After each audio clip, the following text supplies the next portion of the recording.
এই যে আমার আলম চান গেট আছে, সামনে মিরপুর কবরস্থান।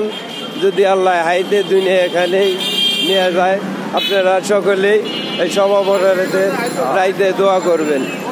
কারণ আমরা সাবারতনে আসছি, একটু হাইটে উঠে গেছি, ভাল লাগতেছে।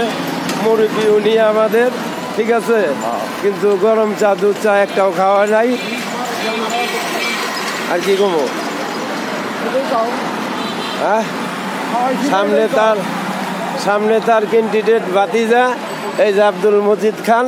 এই যে দেখেন, সকলেই দেখেন, সকলেই একটু, হ্যাঁ, সকলেই একটু লাইভ করবেন, কারণ দোয়া করবেন।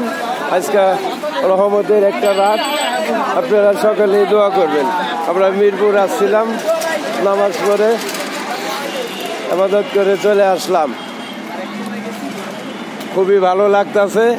ওনাকে আমরা হাটে নিচ্ছি এবং গাবতলি পর্যন্ত হেঁটে যাব, তারপরে সাভারে যাব।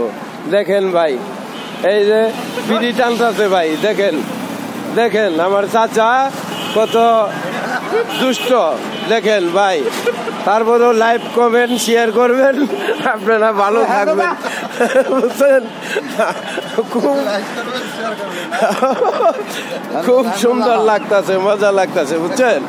এই যে তার ভাতিজারে দেন, এই যে তপসি গলাই দিচ্ছে, তপসি, দেখেন দেখেন, সুন্দর লাগতেছে। এই যে দেখেন, আর কোন